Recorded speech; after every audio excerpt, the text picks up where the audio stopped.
Muy buenas tardes, bienvenidos a una nueva edición. Ya van quedando menos, estamos prácticamente concluyendo ya este curso 2022-2023 de las emisiones en Radio Universidad de Salamanca en directo, porque ya saben que programado y grabado emitimos los 365 días del año, pero sí que van acabando ya esos programas interesantes como este que les ofrecemos a continuación de reseñas literarias y que dirige el compañero Alberto Sansegundo. Buenas tardes, Alberto, ¿qué tal estás? ¿Qué tal? ¿Cómo estás? Sí, terminando. Nos queda, este es el antepenúltimo programa de esta temporada. Y sí, como siempre, trayendo propuestas variadas, que es una de las finalidades que yo mismo me he impuesto con los propósitos de ofrecer una muestra variada de libros de distintos géneros e interesantes. A mí me parece, en concreto, la triple propuesta de hoy, me parece Triple, muy... triple, Bueno, vamos a terminar fuertes, Alberto, y eso que estamos finalizando curso, que sabemos que por naturaleza, ¿no? Los finales de curso son como son, ¿no? Que parece que no hemos trabajado en todo el año y de pronto, ¡guau! Viene todo, aunque se trabaja mucho durante todo el año también, ¿no? sí, bueno, son libros que los de hoy en concreto que yo he leído hace tiempo y hablo en plural porque son tres, pero en realidad hay el comentario gira sobre uno de los tres, un libro principal, ¿no? Los he leído hace tiempo y bueno, aprovecho ahora para en estas últimas semanas ir colocándolos, digamos, ir colocando las reseñas, con la idea también esta de multiplicar las opciones para con las vacaciones, como siempre hablamos, ¿no? Las vacaciones ahí a la vuelta de la esquina, las vacaciones, verano en particular, más tiempo, se supone, para el ocio, más tiempo para la lectura y por lo tanto quiero también multiplicar Que no las sé si, oportunidades si le diferentes. decimos a los oyentes que son de filosofía o que es de filosofía, no sé si alguno va a decir, bueno, dejo de escucharles en este mismo momento. Yo creo que Bueno, seguramente no, que merecerá la pena. sí, merece mucho la pena, no se trata de, bueno, voy a presentar ya el libro central, como digo, se trata de Infocracia, con un subtítulo muy interesante y muy evocador ya de lo El que poder de intenta la contar. información, ¿no? Que podríamos traducir, el poder de Sí, la información. fíjate, el subtítulo es muy revelador, ¿no? La digitalización y la crisis de la democracia. Está presentado en el año 2022, en abril de 2022, en la editorial Taurus, en traducción de Joaquín Chamorro Mielke. Y era entonces, cuando yo lo leí en esas fechas, el penúltimo libro de un escritor, de un autor, de un pensador, de un filósofo extraordinariamente prolífico. Ya ha escrito alguno más desde entonces, ¿no? Um, es Byung-Chul Han, diríamos el filósofo de moda, el filósofo estrella, el pensador, digamos, más mediático quizá en este momento del mundo entero, ¿no? Nacido en el año 54, surcoreano, tiene una trayectoria académica ciertamente singular. Él había estudiado en su país metalurgia para, a los 26 años, dejó atrás su formación inicial y viajó a Alemania sin apenas conocimiento del alemán. Escribe en alemán. Estas traducciones son hechas desde el alemán. Cursó filosofía en la Universidad de Friburgo, literatura alemana y teología en la de Múnich, y en el 94 se doctoró en la primera de ellas con una tesis en filosofía, una tesis sobre Martin Heidegger. Dio clases de filosofía en Basilea, también profesor de filosofía y teoría de los medios en la Escuela de Diseño de Karlsruhe, y desde 2012 es profesor de filosofía y de estudios culturales en la Universidad de las Artes de Berlín. Cuenta, como digo, es muy prolífico, cuenta con una trayectoria de una veintena de obras publicadas, escritas en alemán, y bueno, algunos de sus libros se han convertido en bestsellers mundiales, por tanto, sirva esta información como digamos, algo que mitigue el posible impacto de filosofía y por tanto va a ser algo arduo y en Bueno, el lector. pero tenía que ser Alemania, quiero decir, Alemania tenía que estar ahí, ¿no? De donde siempre han partido, ¿no? Los grandes filósofos de la historia de la humanidad con Alemania siempre han tenido que ver, aunque en este caso es un coreano del sur, pero que también quería hacer una reflexión. No sé qué está pasando en Corea del Sur, pero es que están saliendo muchas cosas de la vida cultural que vienen precisamente de Corea del Sur, ¿no? Sí, bueno, crece, entra ya en el mundo global, no así sus vecinos del norte, que se resisten, y en cuanto entres en el mercado global con infinidad una población de millones de personas, es evidente que la literatura, la filosofía, digamos ya la ciencia, la tecnología, ¿no? Llegan a todas partes, obviamente. Fíjate que pese a ello, que, bueno, ha estado en los medios de comunicación desde hace unos cuantos años, muy presente. Yo me resistí siempre, no sé exactamente por qué, al universo Byung-Chul Han. A mí me cuesta el universo surcoreano en general, me cuesta. No, bueno, en Y concreto, el cine también.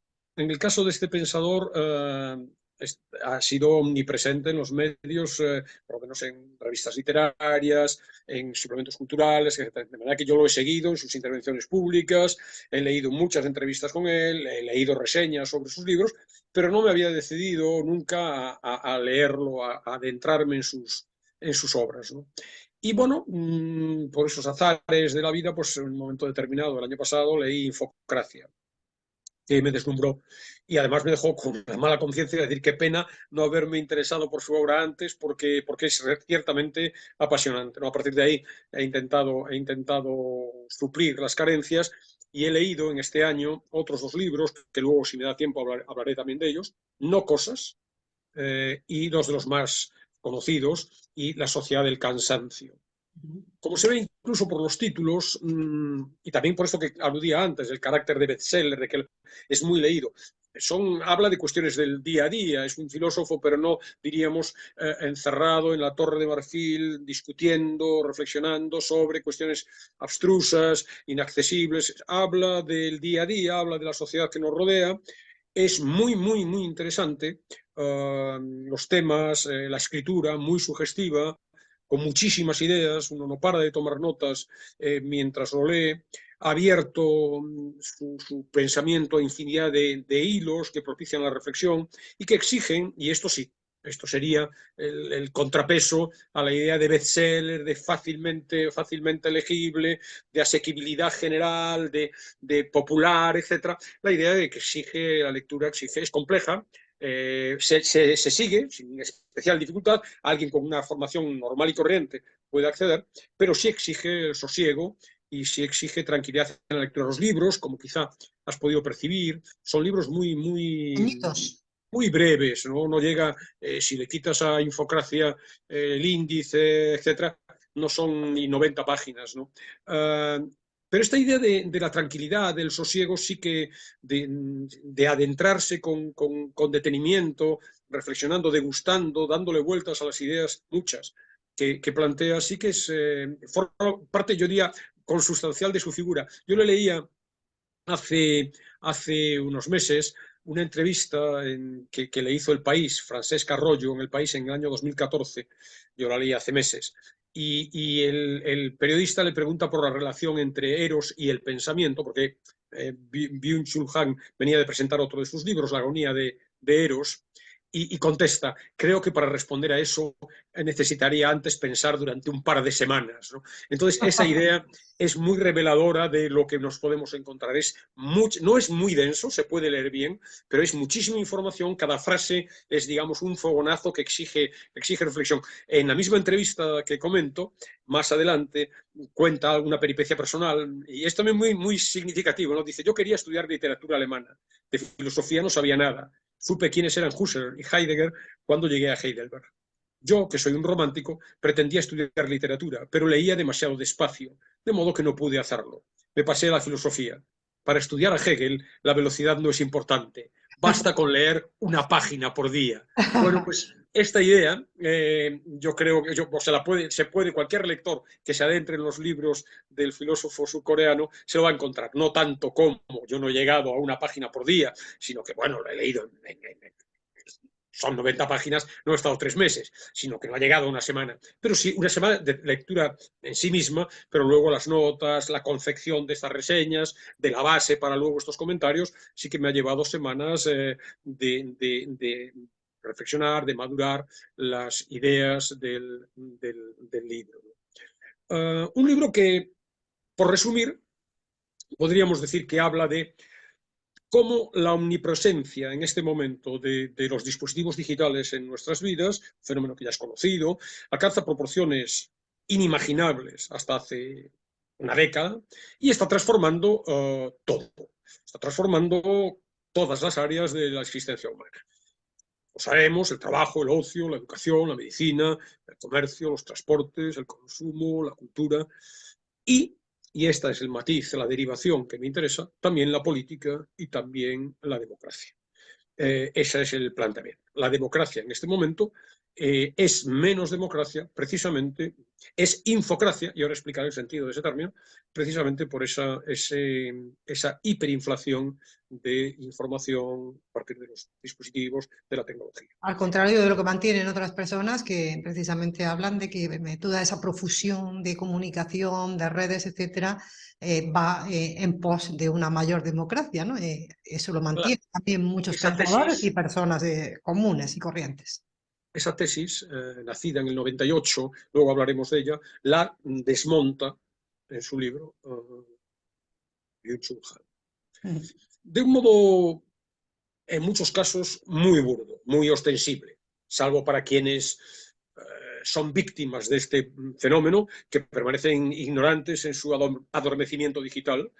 De un modo, digo, muy notorio, ejércitos de bots, de programas informáticos, robots que simulan la personalidad humana, dice el filósofo, dirigen la opinión pública con información interesada.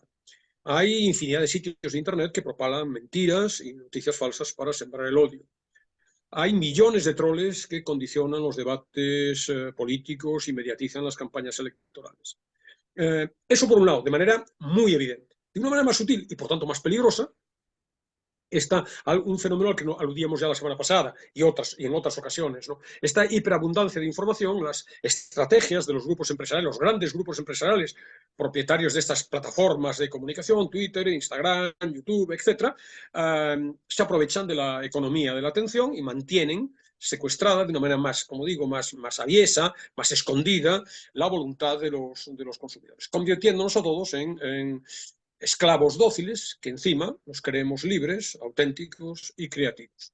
De tal manera que lo que se produce es, por un lado, de manera abierta, esta aparición de robots, de páginas, de intereses oscuros que mediatizan la opinión pública, pero luego también una mayoría de la ciudadanía ensimismada en las burbujas electrónicas con una clarísima debilitación o debilitamiento sería la palabra, de las capacidades cognitivas fuertes, que son las que nos permiten pensar, saber, la experiencia, el conocimiento, arrastrados por esta vertiginosa aceleración de estímulos y facilitando, por lo tanto, y esta sería la conclusión, el sometimiento, un sometimiento aceptado de manera voluntaria y de manera gustosa, una dominación en apariencia invisible y por tanto inasible. Voy a leer un pequeño párrafo del libro. El dominio se oculta fusionándose por completo con la vida cotidiana. Se esconde detrás de lo agradable de los medios sociales, la comodidad de los motores de búsqueda, las voces arrulladoras de los asistentes de voz o la solícita servicialidad de las smart apps. El frenesí comunicativo e informativo en que se han convertido nuestras vidas se ha apoderado también de la esfera política y está provocando distorsiones y trastornos masivos en el proceso democrático. La democracia está degenerando en infocracia. Esa es la tesis. Como ves, muy sugestiva, muy interesante. Y por tanto también una dimensión, diríamos, yo no soy experto y por tanto no sé si es pertinente hablar de filosofía práctica, pero sí que es esta idea de no una filosofía, no sé si hay alguna filosofía que permanezca al margen de la realidad, que se mueva en nebulosas, probablemente sí, pero en cualquier caso esta no pertenece a esa especie. Es un reflexionar profundo, extenso, inteligente, extraordinariamente inteligente sobre, digamos, nuestra vida, la vida de nuestras sociedades en este primer cuarto del siglo XXI y al paso que vamos en el resto de los cuartos del siglo XXI. Bueno, plenamente inmersas, esas sociedades plenamente inmersas, ¿no? En esta infocracia o en esta manera, ¿no? de pensar el mundo sin saber realmente cómo funciona. Quiero decir que estamos inmersos en ello, utilizando todo ello, pero sin saber realmente cuáles son no sé, no sabría, cómo funciona realmente, a qué intereses Sí, obedece o de qué manera funciona. O sea, lo utilizamos, pero no sabemos qué hay detrás, ¿no? Cómo se organiza todo eso. Todo por ese eso es interesante que un pensador con inteligencia, como digo, con lucidez, con claridad, con creatividad también, nos intente, nos aporte sus ideas sobre el asunto, organizadas en 5 capítulos, a cual más sugerente. El primero es el régimen, voy a comentarlos brevemente, el régimen de la información. Se parte de un juego dual, la comparación entre el sistema de dominación convencional, que él llama el régimen de la disciplina, es decir, el que todavía nos movemos en cierto modo, o nos hemos movido desde la Revolución Industrial, frente al régimen de información, una forma de dominio en donde la información y el procesamiento de esta información mediante algoritmos, mediante la inteligencia artificial, determinan de manera decisiva los procesos sociales, económicos y políticos. Hay una pequeña introducción acerca de un régimen premoderno de los soberanos y las estrategias que en él se seguían para conseguir la sujeción de los súbditos, pero el análisis fundamental de este primer capítulo es esta comparación entre el modo en el que se ejerce el poder en el régimen preelectrónico de la Revolución Industrial, en el que, bueno, el poder dimana de la propiedad de los medios de producción. Entonces, los individuos están, no sé hasta qué punto podemos hablar, yo creo que sí, de que todavía sigue dando coletazos, ¿no? Exprimidos en las fábricas, explotados como máquinas, entrenados para su conversión, dice Byung-Chul Han, en ganado laboral, convertidos en engranajes de los burdos mecanismos de la industria, y ese poder se ejerce a través de la disciplina, de la sumisión violenta, del castigo, de la vigilancia continua.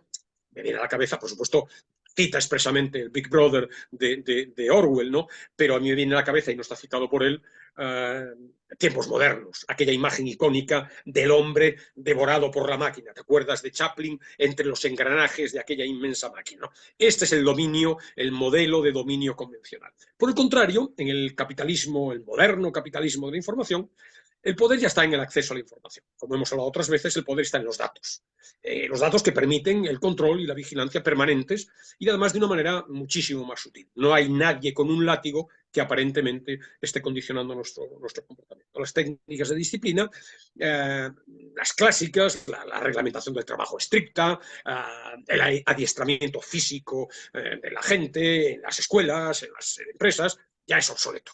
De manera que ahora, como el dinero está en los datos, pues la clave es convertirnos en autómatas que nos movemos en una permanente sucesión de clics, de likes, de scrolls, de sweeps, por jugar con las onomatopeyas que nos impone el mundo tecnológico. Hace una alusión a un clásico del siglo XVI, Byung-Chul Han, que es el discurso sobre la servidumbre voluntaria de Etienne de la Boétie, en donde, bueno, para acabar concluyendo que aceptamos, gustosos, ciegos realmente, el sojuzgamiento, la sumisión, disfrutando de una especie de entretenimiento ininterrumpido, enganchados a las redes.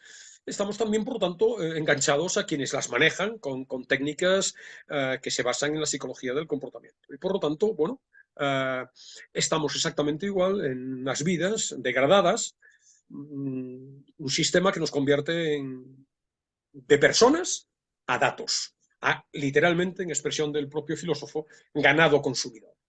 En la presión digital no hay resistencia, porque es una zona de bienestar inteligente. Se ha eliminado de raíz la posibilidad de la rebeldía. El poder disciplinario era autoritario, daba órdenes, era digamos, un poder burdo, ostensible. En cambio, el régimen de información susurra, nos dice, sugiere, invita, persuade.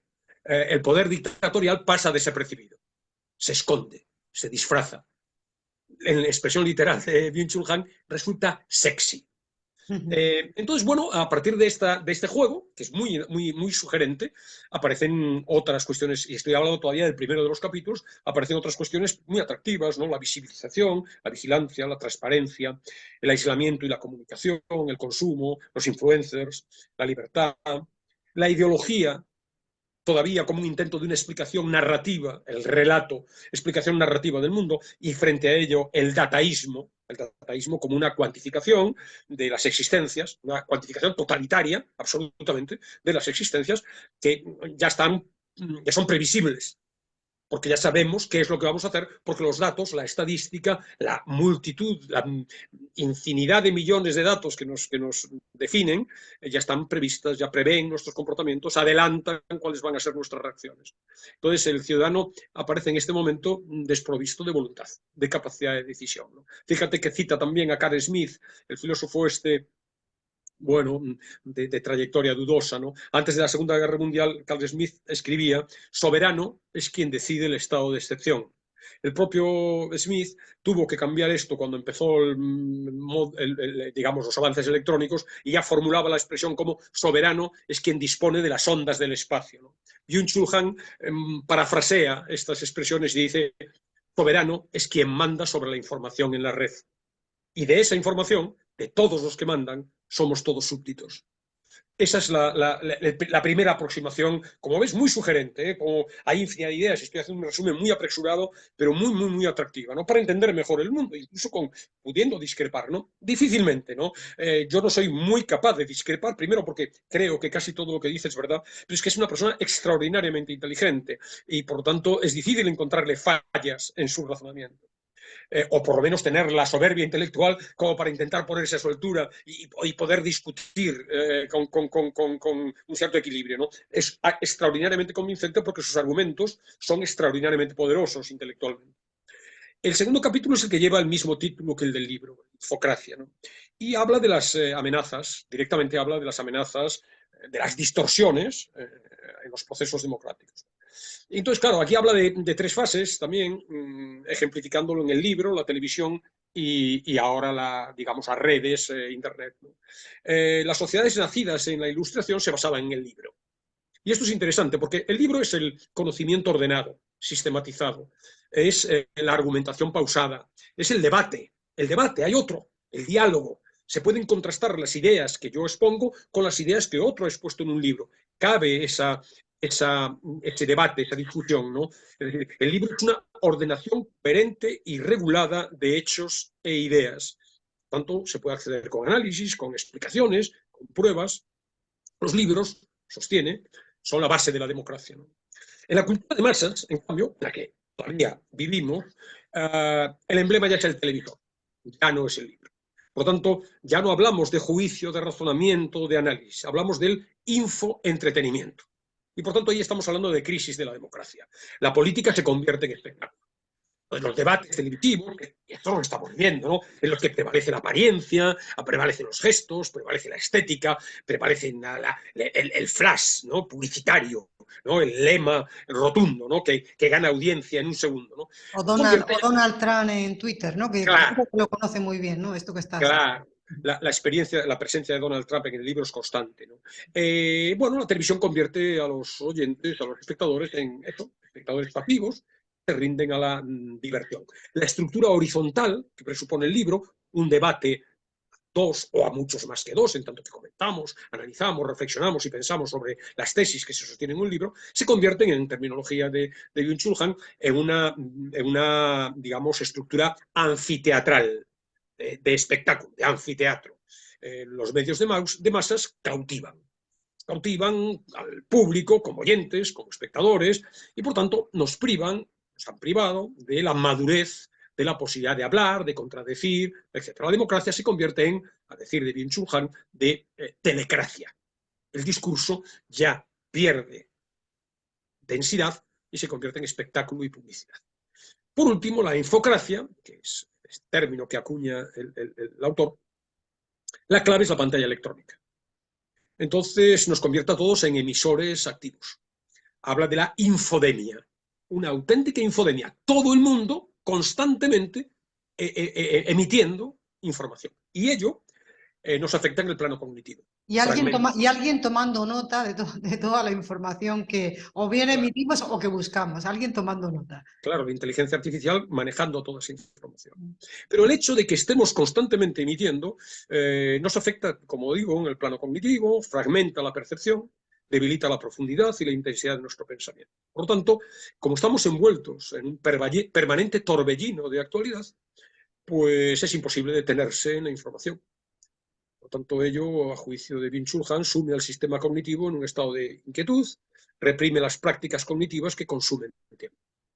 El cortoplacismo general, la superficialidad resultante, daña, sostiene, irremisiblemente la democracia, pues impide la acción racional, las opciones juiciosas, y lo que posibilita son las elecciones más simples, las basadas en los afectos, las emociones, que consumen menos tiempo, y por tanto, de cara a los ciudadanos, aparecen con mayor potencial de excitación que no la democracia convencional, que es más lenta, es más larga, es más tediosa, es mucho más... Entonces, claro, Emociones también expresadas de manera muy simple con emoticonos. O sea, con un claro, claro. corazoncito o Estamos, el niño estamos en llorando. un mundo, claro, las fake news frente a los hechos, los tweets frente a los argumentos, los memes de impacto inmediato frente a la comprobación, que siempre es morosa, que siempre es tardía, de la verdad, la publicidad personalizada en las redes sociales, a partir de esos perfiles que lo conocen todo de nosotros, lo conocen todos nosotros porque nosotros voluntariamente hemos cedido esa información y esos impactos prevalecen frente a la autonomía, frente al libre albedrío que deberían guiar nuestras decisiones. Entonces, bueno, los ciudadanos hemos quedado incapacitados para pensar, hemos quedado convertidos en eso, un ganado manipulable de votantes, y por lo tanto ya se acabó el discurso, ya se acabó el diálogo, es simplemente una guerra de información en la cual nos hundimos, dice literalmente, en una jungla impenetrable de información. En esta lógica, el tercer capítulo habla del fin de la acción comunicativa. Y es esto que comentabas hace un rato, glosa, rebatiendo, las tesis optimistas en las que todos hemos caído. Yo me recuerdo pensando esto. A partir del ensayo Inteligencia Colectiva de Pierre Levy, del año 98, esta idea de los medios de comunicación, los medios electrónicos, como el paradigma precisamente de la democracia. No hay filtros, no necesitamos tener por medio intermediarios y por lo tanto la democracia digital será todavía realmente Atenas, ¿no? Será la democracia directa sin intermediaciones, ¿no? Entonces, bueno, la rigidez de la democracia, diríamos, parlamentaria, el teléfono inteligente vendría siendo, en su momento, en su origen, eso que se planteaba, diríamos, una especie de parlamento móvil. Cualquiera conectado podría en todo momento emitir su opinión y, por tanto, podríamos decidir digamos, en directo y al minuto todas las decisiones que nos conciernen. Sin embargo, Byung-Chul Han dice que los hechos no solo no confirman, sino que desmienten totalmente diríamos, esos pronósticos tan optimistas. La comunicación basada en redes sociales no es ni libre ni democrática. No crea opinión pública, no crea el que se expresa, quienes se expresan a través de estos medios, no son un colectivo responsable y políticamente activo. Por el contrario, la incesante publicación de información privada, la inflación de informaciones anodinas, la ridícula elementalidad de los influencers, los followers insustanciales, ¿no? Desintegran el espacio público de discusión. Los usuarios de las redes somos zombies del consumo y la comunicación, en lugar de ciudadanos capacitados. De nuevo, la expresión ganado consumista, profundamente despolitizado. Entonces, claro, los sistemas de información convencionales, insisto, no estamos todavía en el nuevo mundo, pero hay bastantes atisbos de por dónde van los tiros. Los sistemas de comunicación convencionales eran centrípetos. Y eso era la queja, ¿no? Son centrípetos. Luego el que tiene el poder cuenta la historia, cuenta su relato.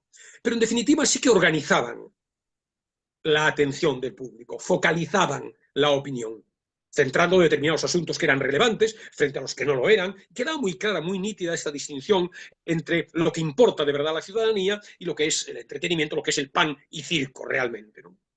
En este momento no. Las redes son centrífugas. Y por tanto se disuelven el núcleo común. No hay ya un núcleo común.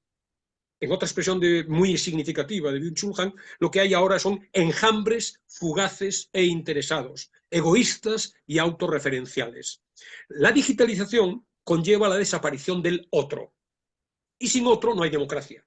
El otro es el diálogo, es la posibilidad de contrastar, es la posibilidad de escuchar la opinión de otro y rebatirla con argumentos racionales, aludiendo a un, digamos, a un núcleo común de pensamiento que todos compartimos. Eso se ha acabado. No hay pensar en el otro. Ahora cada uno exclusivamente piensa en lo suyo.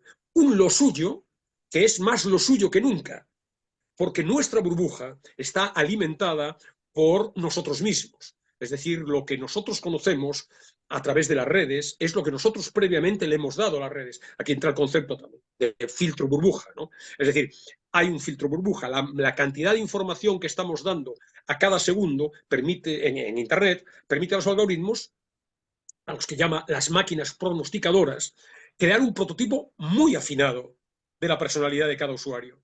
Y en consecuencia, permite predecir cuáles van a ser sus opciones de futuro. Y por tanto, ofrecernos las alternativas de consumo, pero no solo las de consumo, que son evidentes, sino las ideas, la información, la visión del mundo, que se acomoda a lo que previamente hemos ido dejando, al rastro que hemos ido dejando en las redes.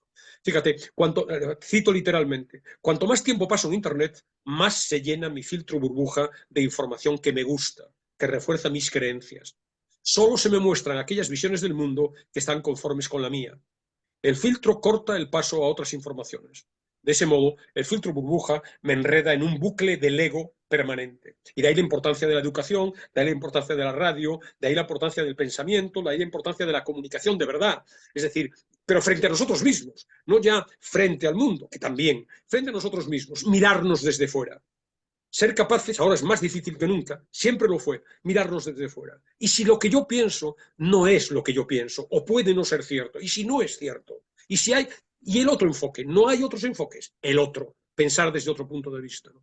Entonces, en realidad lo interesante de la vida, y lo interesante, por supuesto, de la democracia, transponiendo, extrapolando el ámbito personal al ámbito colectivo, es lo que queda fuera del interés individual. Es decir, aquello que no somos. Yo le digo a mis alumnos, y esto lo he dicho algunas veces, leed aquello que nos interesa. ¿Cómo puedes, no ya a los 18 años o a los 25, a los 60, cómo puedes creer que lo que quieres es lo que quieres? ¿Cómo puedes creer que te gusta esto y esto no te gusta? A mí siempre me recuerda esta cosa de los niños pequeños de que no les gusta el brócoli. Pero oye, sí, pero ¿cómo no te gusta? ¿Qué quiere decir no te gusta? Has conformado ya un núcleo duro, cerrado, de tu conocimiento, de tu pensamiento, de tus sentimientos. Es mentira. Mírate desde fuera, salte de tus casillas, métete en berenjenales intelectuales, ¿no? Bueno, todo eso está también en este frente. Claro, con otro factor, otro corolario de este asunto. Ya no hay ese elemento común. Ya no hay esas premisas objetivas que sí, antes se marcaban desde arriba, digamos, en esta organización vertical. Ya no hay esas referencias objetivas, compartidas por todos. Ya no hay, y este es el corolario, una verdad que aceptemos, siquiera por convención, acatada por la sociedad entera. Entonces, bueno, lo que hay, otro palabra común, yo no creo que sea de Byung-Chul Han, pero lo repite con frecuencia, es una desfactificación del mundo. Ya no existen los hechos. Los hechos son cuestionables, pese a su evidencia. Y el caso aquí de Trump es paradigmático, ¿no? Es decir, no es verdad. En la foto de toma de posesión de Obama había menos gente que en la mía. Pero lo estás viendo las fotos. Da igual, ya no importa esto. La información ya no es un recurso para el conocimiento. Se ha convertido en un medio para apuntalar los sentimientos de identidad y de pertenencia triviales. Si nos da tiempo luego, la reseña que traigo para hoy tiene que ver con esta idea. El cuarto y penúltimo capítulo tiene que ver también con esto. Se llama racionalidad digital. Y de lo que nos habla es que la racionalidad, diríamos, convencional, la posibilidad de... Lo racional supone la posibilidad de explicar y de exponer opiniones razonadas para pensar de manera y actuar de manera eficaz en relación con lo que se ha pensado. Eso supone, obviamente, que aquello que hemos pensado y aquello que hemos actuado, o del modo en el que hemos actuado conforme a lo que pensamos, puede ser objeto de digamos, evaluación, en tanto que puede haber fallos, puedo aprender de esos fallos, puedo refutar las hipótesis que no son correctas y, por tanto, modificar aquellas actuaciones que han fracasado, por decirlo así. Razonamiento, argumentación reflexiva y aprendizaje, la base de la racionalidad. Ahora no. Ahora la racionalidad no funciona de esta manera, ¿no? Ahora, bueno, ¿de qué sirve lo que tú piensas cuando los algoritmos tienen supuestamente una visión muchísimo más completa? ¿Cómo puedes tú opinar acerca de una determinada cuestión cuando la inteligencia artificial lo sabe todo de todo? Una especie de, como dice también Byung-Chul Han, visión divina y global, la visión divina y global que proporcionan el Big Data y la inteligencia artificial. La, entre comillas, certeza frente a las verdades contrastables, la certeza indiscutible que proporciona bueno, el procesamiento de millones de datos. Argumentar. ¿Argumentar quién? Cuando nuestro cerebro, nuestro entendimiento humano es limitado frente a la... no llega ni a la millonésima parte de información que maneja. Argumentar un médico, un diagnóstico. ¿Qué sentido tiene esto? ¿Qué conoce un médico? ¿Qué experiencia tiene? ¿Qué por mucha que sea, frente a los millones de datos que sobre el mismo caso puede mantener la inteligencia artificial? ¿Convencer a alguien de qué? ¿De qué verdad? Cuando parece que, bueno, las máquinas son, o lo van a ser, la inteligencia artificial más inteligente, más racional que los individuos humanos, ¿no? Entonces, frente a la racionalidad convencional, Byung-Chul Han habla de racionalidad digital. Quienes defienden esta racionalidad digital son los dataístas y, por tanto, igual que es innecesaria la opinión personal y el criterio personal que, bueno, cede ante argumentos mucho más potentes, mucho más fundados, otro tanto ocurre con la política. Es decir, este dataísmo imperante puede aparentemente prescindir de manera completa de la política.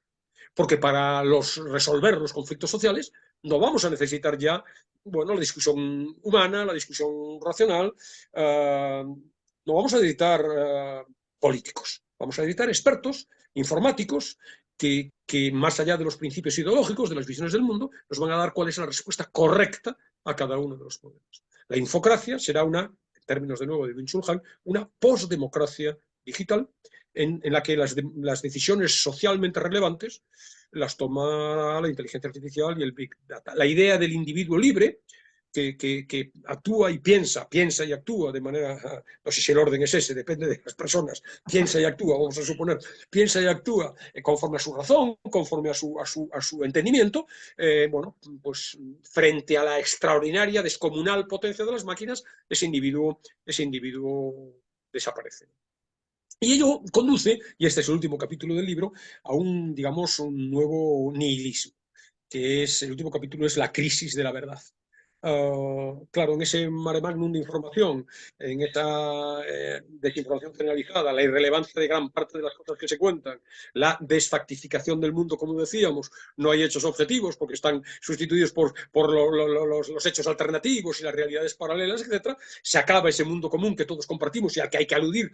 Bueno, volvámonos, esta es la verdad, esto es lo que ha pasado. Si eso también se disuelve, bueno, pues estamos ante una crisis de la verdad, y la sociedad se desintegra en agrupaciones, en tribus, entre las cuales ya no es posible ningún entendimiento. Esto sin un matiz tan apocalíptico, lo estamos viendo en la política de todos los días, ¿no? No hay posibilidad de entendimiento alguno, no hay ninguna designación vinculante de las cosas. Las cosas son así, con todo el relativismo que se quiera, ¿no? Es la crisis de la verdad. Se pierde el mundo común, incluso el lenguaje común. La verdad es un regulador social, una idea reguladora de la sociedad. Desaparecido la verdad, pues la democracia se tambalea. Fíjate, con un punto de humor nos dice, el poder siempre ha mentido. Pero es que siempre, hasta ahora, el que miente es consciente de la existencia de la verdad. Por tanto, quien miente está aceptando la verdad, aunque intente quebrarla. Acepta la diferencia, la distancia que existe entre mentira y verdad. Sin embargo, hoy, lo que él llama el nuevo nihilismo, es indiferente a la mentira. Socava las distinciones entre verdad y mentira. Y de nuevo aquí el personaje de Trump es muy revelador. Como hay tantísima información, la información se acompaña de una desconfianza básica. No creemos en nada. La libertad de expresión, y esta expresión, esta idea muy categórica, pero a mi juicio muy acertada, se convierte en una farsa. porque equivale a la libertad para que cualquiera emita su opinión personal, su impresión subjetiva, por arbitraria, infundada, absurda y ajena a los hechos objetivos que pueda parecer. Y por tanto, si obtiene una suficiente relevancia pública en ese ágora electrónica incontrolable, pues se va a acabar imponiendo como cierta. Y ahí entra pues cosas que todos los días estamos viendo, teorías conspiracionistas, fake news, los discursos políticos nacidos de las emociones. Cita una frase de un presentador de televisión norteamericano: no creo en los libros porque en ellos hay hechos y no corazón, no emoción. Entonces, claro, el descrédito de la razón, de los libros, del pensamiento, de las ideas, y su sustitución por el corazón, los afectos, las emociones, los likes. La verdad es la promesa, dice Byung-Chul Han, de alcanzar un consenso razonable en lo que se dice. Pero para eso hay que aceptar la pretensión, que esa pretensión de validez de lo que dices puede argumentarse, tiene que soportar la prueba de la verificación fáctica, de la contrarréplica razonada, del contraste discursivo, del reconocimiento de una convención más o menos aceptada, ¿no? El sol no sale, es la tierra la que gira, si eso se diluye, si los planteamientos científicos, si las resoluciones judiciales, si los criterios de los expertos, si las decisiones institucionales, si los programas políticos, que suponen que era la verdad relativa, evidentemente, pero eran la verdad, se impregnan de este relativismo de fondo, pues se acabó, porque está todo en el mismo plano. Cualquier opinión, eso lo ves, entras en cualquier discusión en un foro en internet y a los 10, al décimo que interviene ya te está llamando fascista o ya está recurriendo a Hitler. Es decir, vale lo mismo la opinión de un científico premio Nobel de física que la de cualquiera que se le ocurre disparatar con 4 cosas. Entonces, bueno, las instancias de validación de la verdad pierden sentido, se ignoran y por lo tanto pierden absoluta eficacia. Y por tanto, la crisis de la verdad presupone la crisis de la democracia. No hay elementos objetivos a los que acudir. Las sentencias del Tribunal Constitucional no valen, las opiniones del experto, las encuestas, no sé, tampoco valen. Entonces, ¿a qué nos atenemos? Bueno, pues cada uno disparata con lo que se le ocurre y como acabo de contar, ¿no? Si llegas a tener audiencia suficiente, lo cual es un bucle, ¿no? Que se autoalimenta, porque para tener audiencia suficiente has de disparatar, has de tocar la emoción, lo sensible, el gatito, en un caso, o lo burdo, lo llamativo, y así tienes que incluso la prensa, la crisis de la prensa en la actualidad. Es esto, ¿no? De la prensa formal. Mis alumnos no leen la prensa, no se informan por la prensa convencional, se informan a través de medios como TikTok, etc., ¿no? Entonces, claro, ¿qué hace la prensa para ganarse a la gente en este mundo de impactos? Las 10, lo hablábamos el otro día, ¿no? La semana pasada, los 10, es decir, los cliffhangers estos, ¿no? Los anzuelos para que caigamos, ¿no? 10 libros que no te puedes perder, 10 restaurantes a los que debes ir, las 10 series que hay que ver en septiembre. Es decir, entrar en el mismo juego superficial, ganchos ficticios. En cuanto entras no hay nada, porque no interesa que haya nada, lo que interesa es entrar. ¿Cuánto has entrado? ¿Cuánto has caído? Te enganchas en otro, estás dejando dinero y datos, estás dejando dinero bajo la forma de datos, y por lo tanto, ¿cuál es la verdad? ¿Cómo saben? Yo les pregunto a mis alumnos escandalizados, ¿no? ¿Cómo formáis criterio? ¿Cómo formáis opinión? ¿Cómo votas? ¿Con arreglo a qué criterios? Uno es guapo, el otro no, uno es no sé qué, el otro no sé cuántos. ¿Cuáles son los criterios con los que estoy generalizando? Por tanto, obviamente todo esto hay que relativizar, lo que tiene que ver con mis opiniones, en cualquier caso. ¿Por qué? Porque todo vale. Se cree en cualquier disparate. Entonces, bueno, un libro extraordinariamente interesante, como en general, y si tengo tiempo todavía, diría un par de palabritas de los otros dos, los 3 que yo hasta ahora he leído de Byung-Chul Han. Muy bien, pues No yo cosas, nos queda tiempo sí, para analizar al menos someramente los demás. No cosas está publicado también por Turner en 2021, traducido también por Joaquín Chamorro Mielke, y es el universo Byung-Chul Han, ¿no? Las no cosas son objetos que no tienen una presencia física, pero que sin embargo tienen una gran importancia en nuestra vida cotidiana. Hoy, los datos. Es decir, los datos se han convertido en moneda de cambio. Dejamos nuestra información y podemos acceder gratuitamente al correo electrónico, a redes sociales, etc. Entonces estamos creando una no cosa.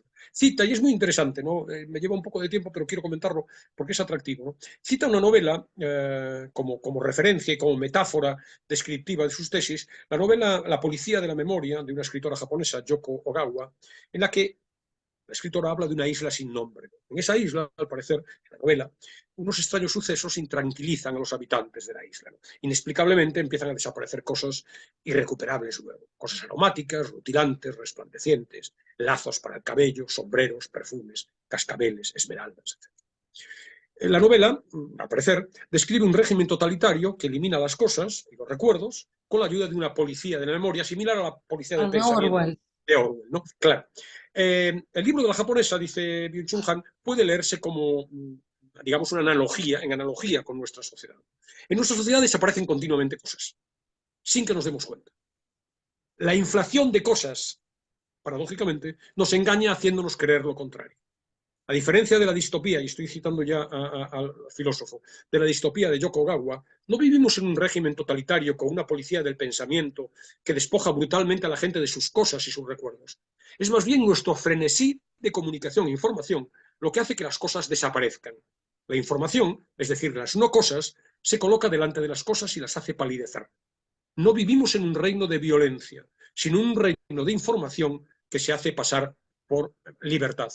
Entonces, bueno, la sobreproducción que inunda el mundo de objetos y de estímulos, el carácter efímero de todo lo que nos rodea, la exigencia de permanente rendimiento y productividad, la crítica a la inteligencia artificial, bueno, que solamente es capaz de proporcionar un conocimiento rutinario, son cuestiones que surgen a partir de esta idea de las no cosas. Cierra el libro con una especie de alegato en favor de las cosas tangibles, recuperar la sustancia de la existencia a través de lo que se puede tocar. Y lo ejemplifica en una gramola, en la que centra las reflexiones del último capítulo del libro, ¿no? Al modo en el que los japoneses en el pasado se despedían de las cosas que habían tenido, bueno, una importancia personal durante mucho tiempo, las gafas, los pinceles, que los pintaban, una ceremonia en el templo, pues hoy realmente son pocas las cosas a las que daríamos una digna despedida, ¿no? Las cosas están casi muertas, nos dice, ¿no? Y él alude a su gramola, dice, bueno, mi gramola habla de Flaubert, que quiso ser enterrado con su tintero, dice, la gramola es demasiado grande para llevármela a la tumba. Mi gramola es, creo, tan vieja como yo, pero seguro que me sobrevivirá. Hay algo que consuela en este pensamiento. Ahí está un punto objetivo del no cosas, ¿no? Y por último, la sociedad del cansancio, que ya solo el título es muy evocador, ya nos dice cosas y nos podemos identificar en ella, ¿no? Está publicado en Herder Editorial, también en 2022, en traducción de Aránzazu Sarachaga Arregui y Alberto Ciria. Bueno, aquí están los temas también que son, por lo que se ve, por lo que acabo de contar, ¿no? Reiterativos en el mundo de Byung-Chul Han, ¿no? El agotamiento del ser humano, la constante demanda de rendimiento, la falta de tiempo para la reflexión y para la contemplación, esa obligación permanente en la que todos nos reconocemos, ¿no? De estar constantemente ocupados y disponibles, que además no es impuesta, nos las obligamos nosotros mismos, ¿no? La autoexplotación, la consunción emocional, la actividad incesante, el incremento en grado de exigencia al que nos sometemos. Yo me reconozco en todo ello. La búsqueda desaforada de positividad y de superación personal. Todo ello, nos cuenta, nos impide encontrar un sentido de satisfacción duradera y de bienestar. Y además provocan, pues, bueno, el corolario es altísimos niveles de estrés, de ansiedad y depresión. La sociedad del cansancio en la que nos movemos. Vivimos agotados, exigidos por ese mandato permanente del éxito, de la felicidad, del reconocimiento, de las expectativas vitales desaforadas, inducidos por esa ansia de perfección que nos transmite, por esas 10 casas de turismo rural que no nos podemos perder, y de esas películas, y de esas experiencias, y de esos cuerpos perfectos, y de esas vidas rutilantes y playas paradisíacas. Cuando hace 80 años cualquier ciudadano vivía, bueno, 80 a lo mejor no, pero hace 100 años, el horizonte vital eran 15 kilómetros a la redonda del pueblo en el que habían nacido. Y la felicidad o la infelicidad no dependía de ese tipo de cosas. Ahora este bombardeo constante, esta exigencia, lo que hablamos también la semana pasada del FOMO, ¿no? El fear of missing out, el miedo a estar perdiéndote algo, ¿no? Un algo que nos entra constantemente por todas las vías diciendo, oye, ¿cómo tu vida es la que es? ¿Cómo es posible que estés desayunando lo mismo que desayunabas ayer y lo mismo que antes de ayer? Y cuando el resto de la gente está teniendo experiencias formidables y tú aquí sumido en una rutina horrenda, ¿no? Bueno, esta es la sociedad del cansancio, ¿no? Entonces, esa también termina con un cierto optimismo. Byung-Chul Han propone que repensemos nuestra relación con el tiempo, con el trabajo, con la comunicación, que resistamos, y la palabra resistencia es muy significativa. La presión del rendimiento constante, que busquemos un equilibrio saludable entre la actividad y el descanso, potenciando relaciones personales, la salud, el equilibrio, el bienestar emocional. Bueno, como ves, una obra sobre esta cuestión del valor del trabajo y la importancia del trabajo en nuestras vidas. Voy a hablar el último programa del año, precisamente con la antesala de las vacaciones, para hacer esa reflexión acerca de esta hiperactividad, esta hiperconexión, esta ansiedad en la que vivimos sumidos en general, o viven sumidas nuestras sociedades. Muy bien, Alberto. Pues tenemos tiempo también para el fragmento, para la música. Preséntanos la canción que va a ir hoy con el programa. Bueno, un clásico de Sam Cooke, Wonderful World, citado en No Cosas, es el que nos va a servir como complemento musical a la emisión. Y luego un texto de Infocracia, que ya comentaba antes, adelantaba hace un rato acerca de la racionalidad convencional y la nueva racionalidad que nos impone la tecnología. Bueno, pues vamos con Infocracia. En la acción comunicativa, cada participante supone la validez de sus convicciones. Si no es aceptada por otros, se abre un debate discursivo. Este es un acto comunicativo que intenta llegar a un entendimiento entre las diferentes pretensiones de validez. En él se emplean argumentos destinados a justificar o rechazar las pretensiones de validez. La racionalidad inherente al discurso se denomina racionalidad comunicativa. La pretensión de validez de las tribus digitales como colectivos identitarios no es discursiva, sino absoluta, porque carece de racionalidad comunicativa. En esta se dan ciertas reglas. Respecto a la opinión expresada, presupone tanto la capacidad de criticar como la de justificar. Una afirmación cumple con el requisito previo de la racionalidad si y sólo si se funda en un conocimiento falible. Se hace, por tanto, referencia al mundo objetivo, es decir, a hechos, y es compatible con un juicio objetivo. En el universo postfactual de las tribus digitales, un enunciado ya no hace referencia alguna a hechos. Prescinde así de toda racionalidad. No es criticable ni está obligado a justificar lo que sostiene. Sin embargo, los que lo respaldan reafirman su sentimiento de pertenencia.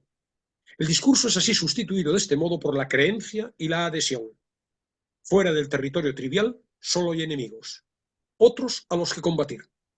El tribalismo actual, que puede observarse no solo en las políticas identitarias de derechas, sino también en las de izquierdas, divide y polariza a la sociedad. Convierte la identidad en un escudo o fortaleza que rechaza cualquier alteridad. La progresiva tribalización de la sociedad pone en peligro la democracia. Conduce a una dictadura tribalista de opinión e identidad que carece de toda racionalidad comunicativa. La comunicación actual es cada vez menos discursiva, puesto que pierde cada vez más la dimensión del otro. La sociedad se está desintegrando en irreconciliables identidades sin alteridad. En lugar de discurso, tenemos una guerra de identidades.